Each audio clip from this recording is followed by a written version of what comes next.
আমার আজকের রেসিপি সরস্বতী পুজো স্পেশাল পুরানো দিনের হারিয়ে যাওয়া একটি রেসিপি। নমস্কার বন্ধুরা, সুতৃষ্ণাস ফ্যামিলি কিচেনে আপনাদের সবাইকে স্বাগতম।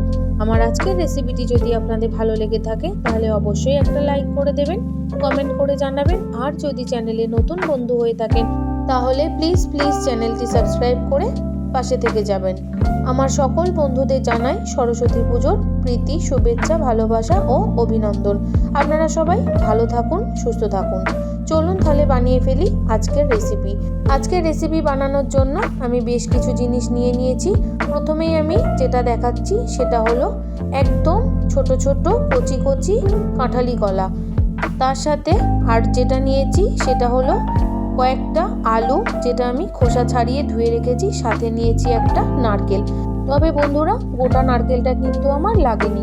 যতটা লেগেছে আশা করি ভিডিওটা দেখলেই আপনারা বুঝতে পারবেন।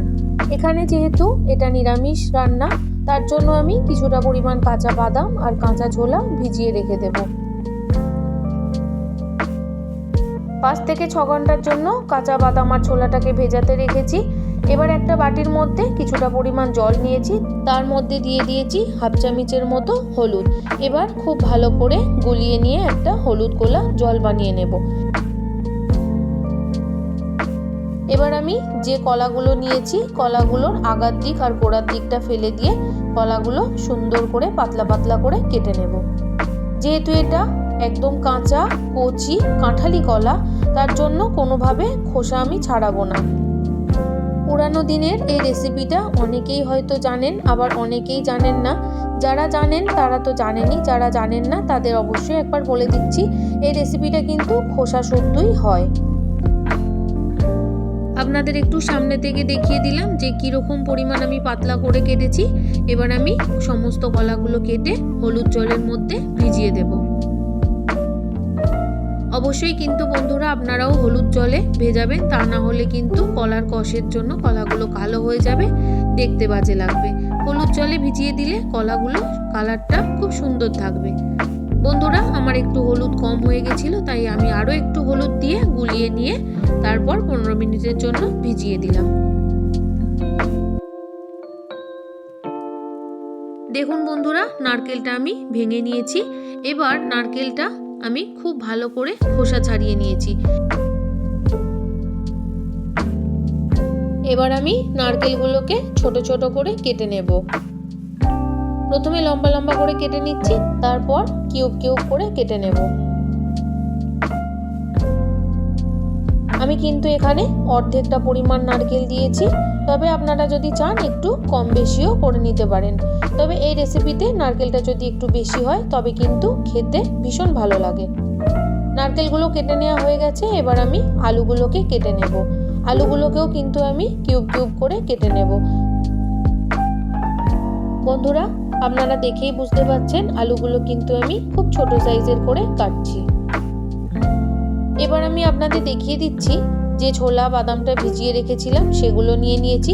সাথে দেখুন বন্ধুরা, আমি কিন্তু বাদামের খোসাগুলো ছাড়িয়ে নিয়েছি। তাহলে সমস্ত কিছু আমার কেটে নেওয়া হয়ে গেছে।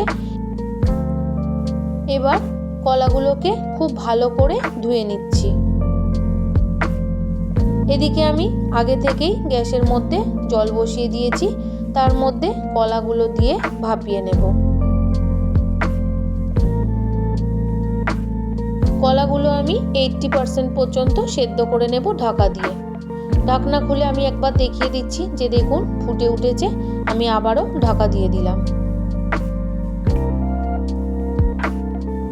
ঢাকনা খুলে এবার আমি আপনাদের কলাটা দেখিয়ে দেব যে কতটা পরিমাণ আমি সেদ্ধ করেছি। দেখুন আস্তে করে চাপ দিলেই কিন্তু কলাটা ভেঙে যাচ্ছে। এবার আমি খুব ভালো করে কলাগুলো ছেঁকে নেব।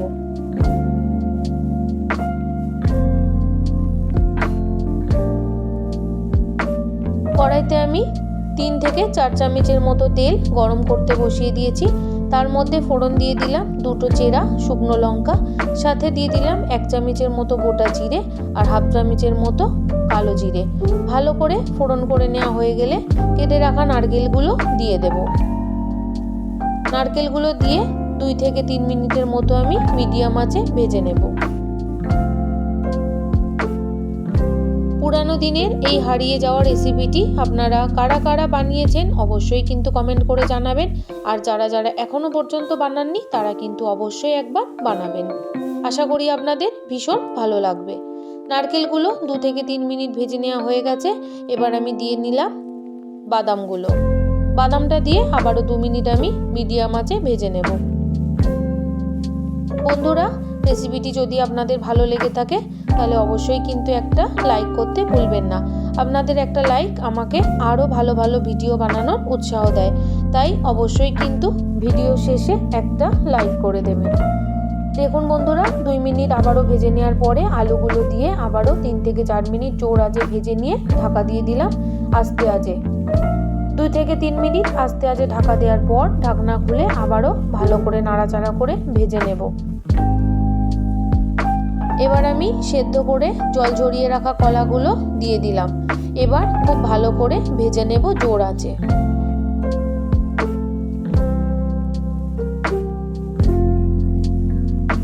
চার থেকে 5 মিনিট ভালো করে ভেজে নেওয়া হয়ে গেছে।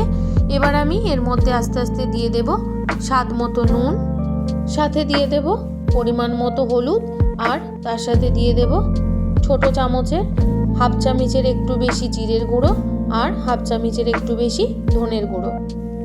আমি কিন্তু এখানে কোনো রকম লঙ্কার গুঁড়ো বা লাল লঙ্কা ব্যবহার করব না। এবার সমস্ত মশলা দেওয়া হয়ে গেলে ভালো করে কষিয়ে নেব।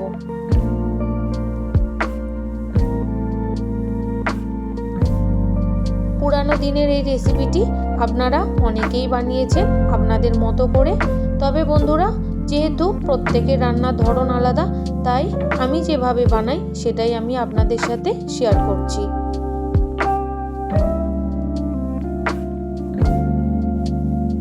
কথা বলতে বলতে বেশ খানিকক্ষণ কষিয়ে নেওয়া হয়ে গেছে। এবার আমি দিয়ে দিলাম ভিজিয়ে রাখা ছোলাটা দেওয়া হয়ে গেলে আবারও 3 থেকে 4 মিনিটের জন্য ভালো করে কষিয়ে নেব। আপনারা দেখেই বুঝতে পারছেন বন্ধুরা যে কষাতে কষাতে অনেকটাই কমে গেছে।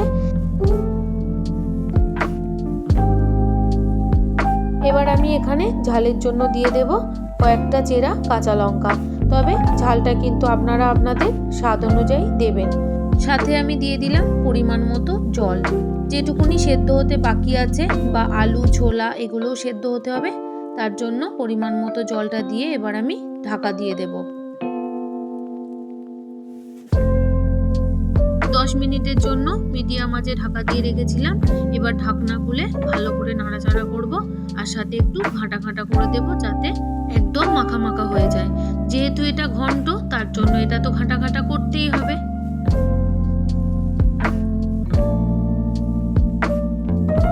বেশ খানিকক্ষণ সময় ধরে আমি কিন্তু খুন্তি দিয়ে ঘাঁটা ঘাঁটা করে দিয়েছি। এবার আমি স্বাদের ব্যালেন্সের জন্য দিয়ে দিলাম সামান্য চিনি, আর সাথে দিয়ে দিলাম 1/2 চামচের একটু বেশি গরম মশলার গুঁড়ো। এখানে আমি দারচিনি আর এলাচকে শিলনোড়ায় গুঁড়িয়ে রেখেছিলাম। এবার খুব ভালো করে মিশিয়ে দেব। আপনারা দেখতেই পাচ্ছেন বন্ধুরা, ঘন্টটা কিন্তু একদম শুকনো শুকনো হয়ে গেছে। আর এই রেসিপিটা যতটাই শুকনো হবে ততটাই কিন্তু খেতে ভালো লাগবে। দেখুন, খুন্তি দিয়ে নাড়াচাড়া করতে করতে কিন্তু নিজে নিজেই কড়াই থেকে উঠে আসছে।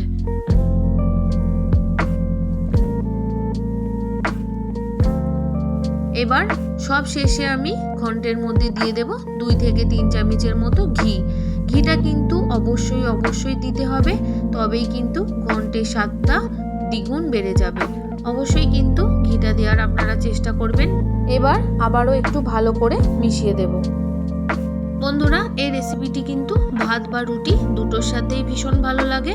তাহলে বন্ধুরা, সরস্বতী পুজো স্পেশাল পুরানো দিনের হারিয়ে যাওয়া রেসিপিটি আপনাদের কেমন লাগলো অবশ্যই কিন্তু কমেন্ট করে জানাবেন।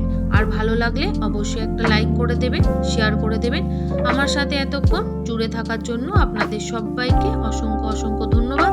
আপনারা সবাই ভালো থাকবেন, সুস্থ থাকবেন। কাল আবারও একটা নতুন রেসিপির সাথে চলে আসছি।